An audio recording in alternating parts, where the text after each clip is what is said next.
We know there's some things we do not know.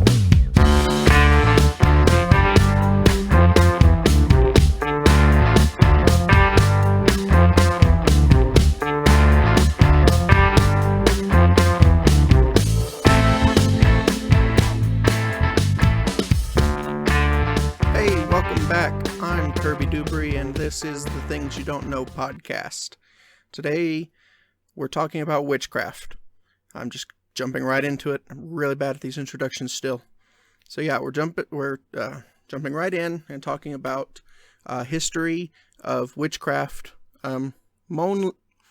mostly as it occurred in the early Middle Ages and Renaissance area in Europe, and then how it traveled to America and the effects it had here, and how it eventually evolved into what it is today, contemporary witchcraft, and Wicca, which is its religious sort of area of witchcraft. So yeah, that's what we're talking about today. We're going to jump right in. First, a belief in witchcraft is a pretty universal phenomenon, but there's really no universal definition. Usually, witchcraft was associated with a form of sorcery, as a magical manipulation of supernatural forces through the casting of spells and the conjuring or invoking of spirits. Magic of some form has been used by humans since prehistoric times in an effort to control the environment and make our lives just better in general.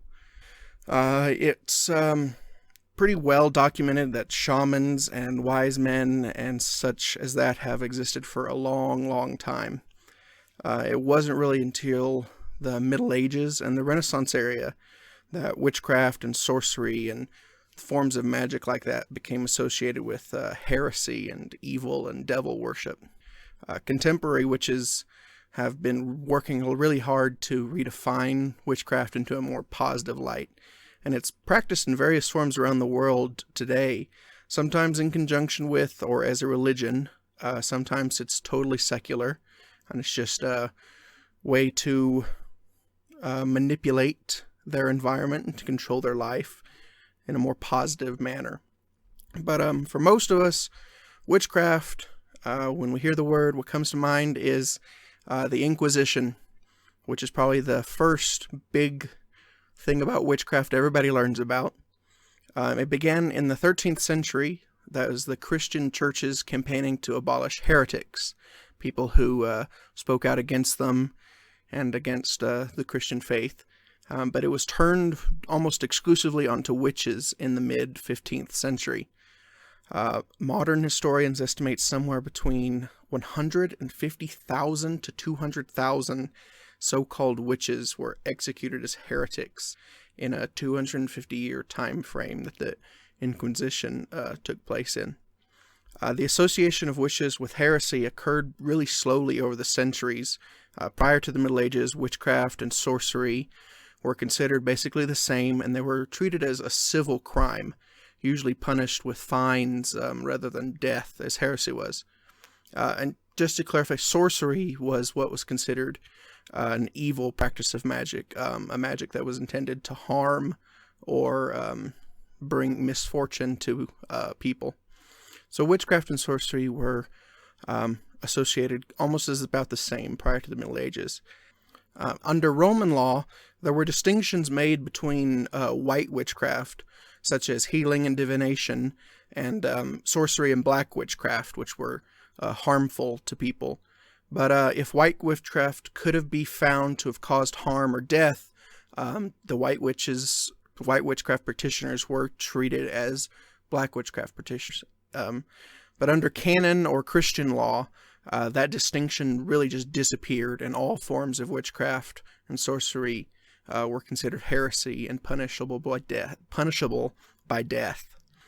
From the 8th century on, sorcery was increasingly associated with harmful witchcraft and witchcraft with heresy, and beginning in the 11th century, heretics were increasingly sentenced to death by burning in Europe.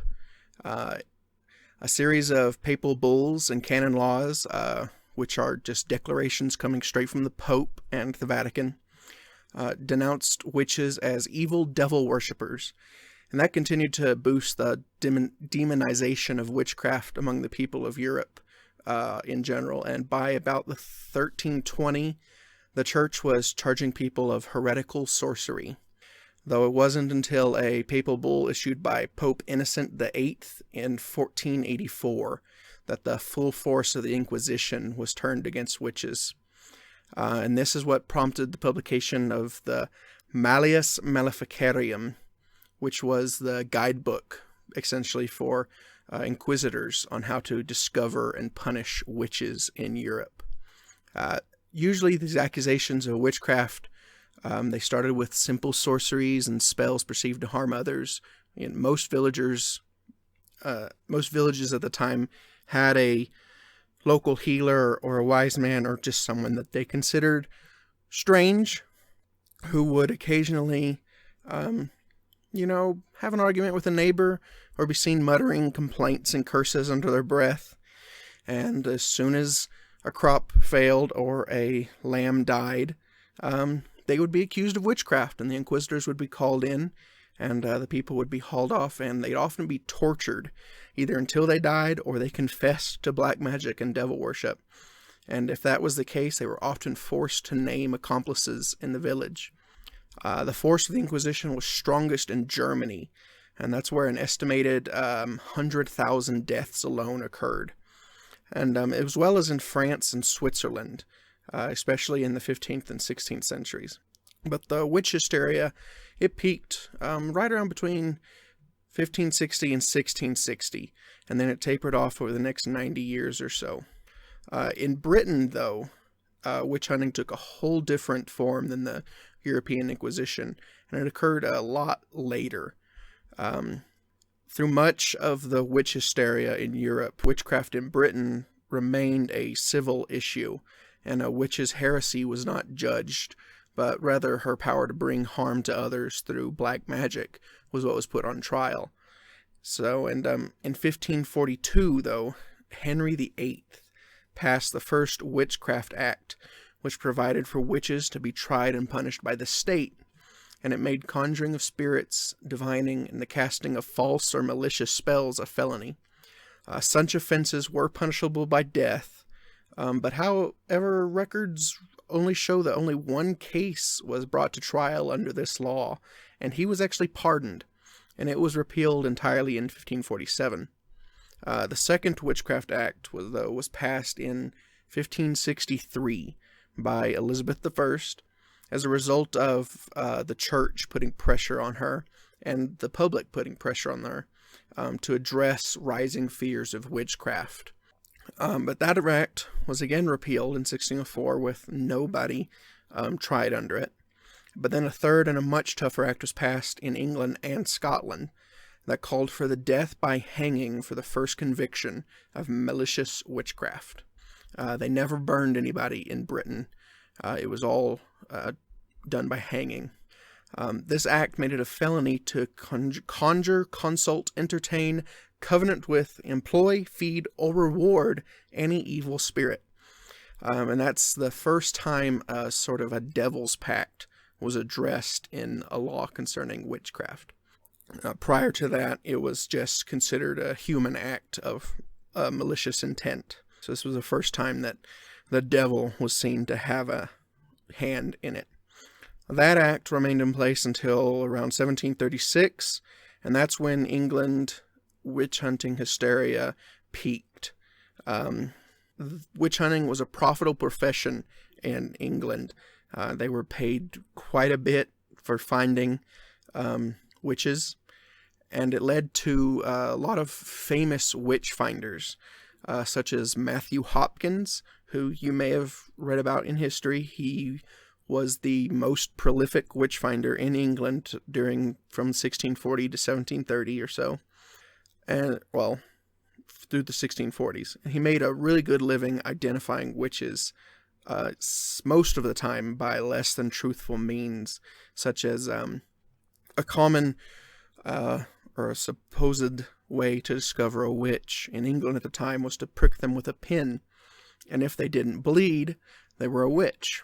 So Witchfinders, such as Matthew Hopkins, would use collapsible pins that wouldn't actually stick the accused, and so they were accused of witchcraft. And also, any weird moles or scars were considered marks of the devil, and the accused could be found guilty of witchcraft by that means. And then there was also something called swimming, which you may have heard of, which is if they threw a witch into a pond, if she floated, she was innocent.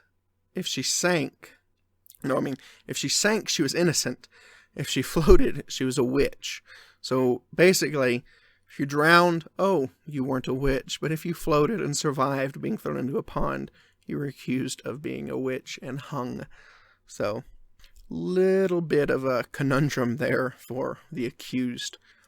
Despite all forms of sorcery being illegal throughout this whole time, white witches, such as healers and diviners and herbalists and such, were often not prosecuted by civil courts, though the church courts still persecuted them, as their services were in direct competition with the clergy, many of whom at the time also practiced white witchcraft.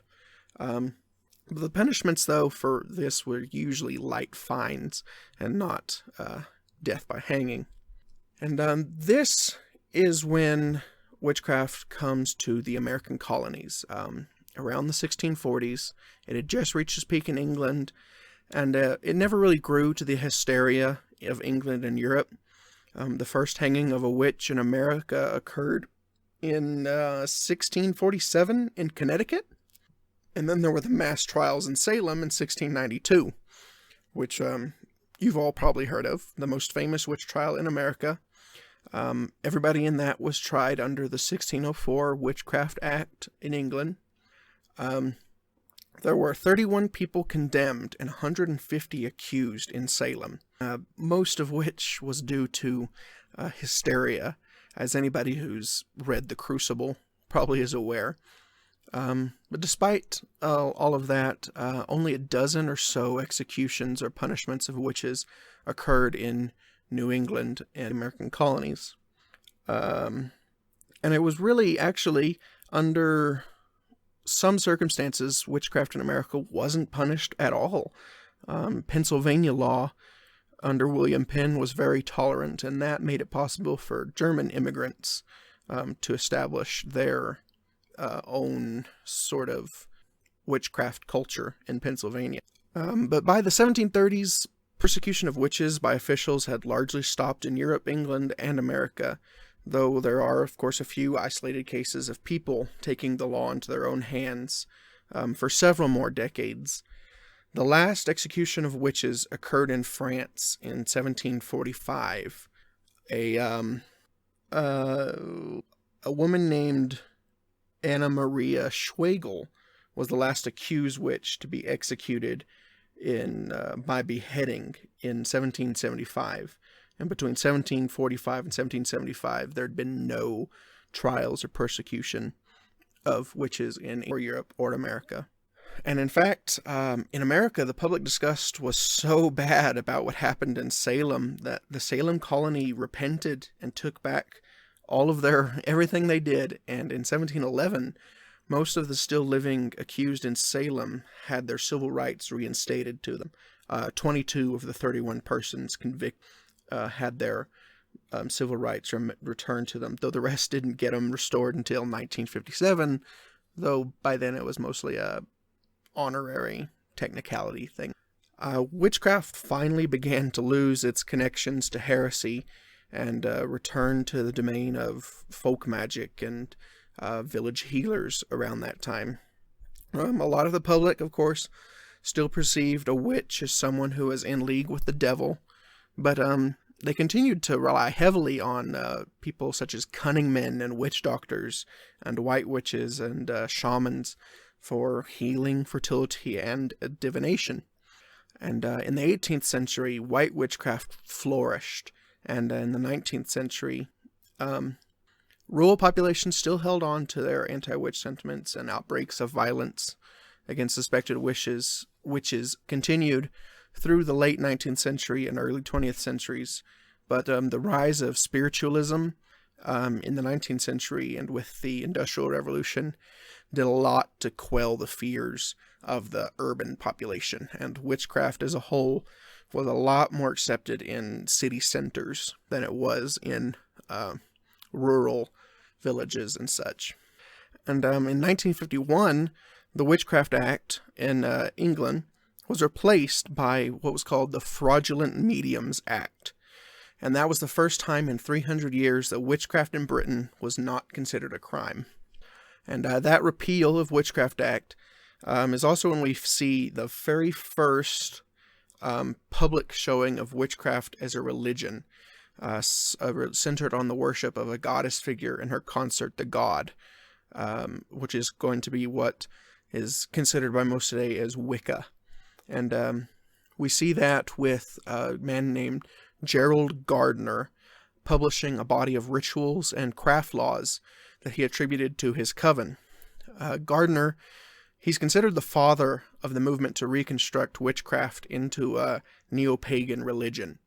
He was an English civil servant whose interest in the occult led to him being initiated into a coven of witches in England in 1939. And then in 1951, he published a book detailing their ritual and laws, bringing this religious, organized coven work of witchcraft into the public eye. Gardner claimed his coven was descended from a line of hereditary witches who had been practicing a magical craft and pagan religion that they referred to as the craft of the wise, or the old religion. But that's a claim made by many other covens scattered around England. But it's impossible to actually trace this lineage or to know what they considered to be witchcraft through all that time. With the persecution of witches, there's just not a really good detailed history of what hereditary lines and covens and such were doing in that time. During the 1950s, though, after Gardner made his work public, craft laws and ethics began to take shape and made more and more accessible to the public. The main ones being what's called the Wiccan Rede. It's a law that states, "An it harm none, do what ye will." And that stipulates that witches may not use their power to bring harm to another living creature. But other than that, they have freedom to do whatever they wish. It's not known how long the Rede had existed before Gardner published it, or if it even did. But Gardner probably really pushed it to the forefront in an effort to make witchcraft seem more acceptable to the public, because a lot of them still held a lot of misconceptions about witches' association with evil. In truth, the push for witchcraft as a religion has nothing to do with the devil or Christianity, and Wiccans and people who practice witchcraft as a religious manner simply don't believe in the devil or the other Christian concepts such as that. Witchcraft grew rapidly in the 60s and the 70s during a general revival of spiritualism and occultism, especially in America and in England. But this initial boom led to there suddenly being a lot more witches than covens to take them in. So a lot of these people were attracted for the wrong reasons, seeing as a fad or a way to acquire great magical powers. And so a lot of those people eventually just dropped from the movement. But a bunch of new paths were also formed during this time. A lot of new covens and a lot of new movements. Gardner's form of witchcraft became known as Gardnerian, and it's still, I think, one of the most common, if not the most common path for covens to practice, groups of witches to follow. And another one that was created and founded by Alex Sanders, who was an Englishman who claimed to come from a hereditary line of witches. His path became known as Alexandrian witchcraft, and that's probably the second most common among covens to follow. But other than that, there was also some movements that came out of Italy, and a few such as, in Tuscany, They claim to be people who worshipped Aradia, who was a daughter of Diana. So we get Aradian witchcraft, and then there's also Dianic witchcraft, and such as that. There's a whole lot of different paths these days. So numerous of these traditions were born. A lot of them, though, died really quickly, but some others, they evolved, they thrived, they still exist today. The emphasis that witchcraft as a religion and Wicca put on a goddess instead of a god attracted a lot of women, and it appealed to a lot of others who simply felt disenfranchised by major religions such as Christianity or Judaism or Islam. And by the 1980s, most witches accepted that the craft was not really an ancient, unbroken religious tradition, but rather than abandon it, they continued to reconstruct old religions to fit into modern spiritual needs, evolving and growing the craft and the movement. And that's what led to the belief that witchcraft and Wicca is a very personalized sort of religion. It's basically whatever they feel fits in with what they want to accomplish and do with their practices. Since then, an increasing number of witches have taken to using the term Wicca and Wiccan instead of witchcraft and witch, though there are still a few who hold on tight and fiercely defend the term witch and witchcraft. But by the late 1990s, prejudice and harassment of witches was declining, and acceptance of them into the mainstream was very much on the rise. And today, there's actually a Wiccan church based in America that is considered a tax-exempt official church. They have the power to form other churches below them, and so it's an accepted mainstream religion to this day. So now I'm going to talk about a little bit of the traditional beliefs among Wiccans and the Wiccan belief. For most of them, the goddess and the god are revered. This is a pretty central thought to the Wiccan religion, though a lot of covens will put a lot more emphasis on a goddess than on a god, and some, like Dianic paths, will almost exclusively revere a goddess and often ignore a god figure entirely. Most Wiccans believe in a form of incarnation for human souls. It's one of the most widespread of Wiccan beliefs, though no one really can agree how and why humans reincarnate several times. A few Wiccan traditions have specific teachings regarding the doctrine. Some simply state that we reincarnate and meet others we've known in past lives. Others are more specific, some less specific. Some traditions say that we never switch sexes from one life to another, and others say we choose which gender is appropriate for our evolutionary lessons. There's just really not a lot of agreement on the how or the why, even though it's pretty much agreed that reincarnation.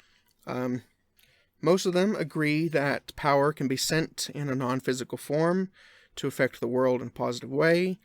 That means they accept both the practice of magic and that it is effective. Another general rule is that what is done will be returned to the doer. Sometimes this is called the law of three, saying whatever is put out into the universe will come back to the doer 3 times over. Sometimes it's a lot like karma. They put out good into the world, good comes back to them. It's a general belief that Earth is a representation of the goddess, and a lot of Wiccans and covens and stuff in general will have a lot of ecological and environmental movement. Wiccans aren't generally evangelical. They have no need to go out and spread the word. They're always usually happy to answer questions, but there's no need to go knocking on doors and asking strangers if they've heard the word of the goddess. Such practices are understanding in religions whose members believe they've really found the only way, but Wiccans and witchcraft and witches tend to accept that their path is not the only way. They accept that every religion is correct, but that doesn't mean they like every representation of every religion, but they're willing to share a dialogue and accept that everyone's right, no one's wrong. In general, Wiccans will not charge for private lessons or to become initiated into a coven. So if somebody approaches you and tells you that if you pay them, they can make you a witch, they're usually not to be trusted. Sometimes large classes will ask you to pay for them, but if somebody comes up to you and says they can give you personal, private Wiccan or witchcraft instruction or initiation if you pay them, they're generally not to be trusted. So, yeah, that's pretty much a basic overview of what witchcraft and Wicca mean today and how they evolved and what happened to them over the centuries. As much as we know, there's just not a lot of history about witchcraft prior to the Inquisition. Before that, definitions of it varied from region to region.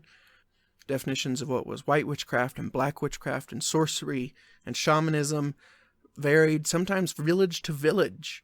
And it's just really hard to trace a history of magic and witchcraft and its practice among people until we get to the Inquisition. Laws start getting passed and we start seeing definitions. So this was kind of a rambling podcast. I hope I actually covered something that you didn't know. I hope you learned something. If not, and if you would like to learn more, please go to my Facebook page. Just search the Things You Don't Know podcast and ask me there. I will do my best to find the answer for you. And if need be, if I get enough questions about witchcraft or Wicca or a certain path, maybe I will do another podcast especially for that, to answer those questions. So yeah, by all means, go over there and ask your question. If I wasn't clear about something, or if in my ramblings I missed something that you know and want to ask more about. But other than that, wherever you're listening to this, please like it, subscribe to the feed or to the video, and leave a comment if you can, and share this with your friends. Until next time, that was the history of witchcraft and Wicca. I'm Kirby Dubry. I hope you learned something. Goodbye, everybody.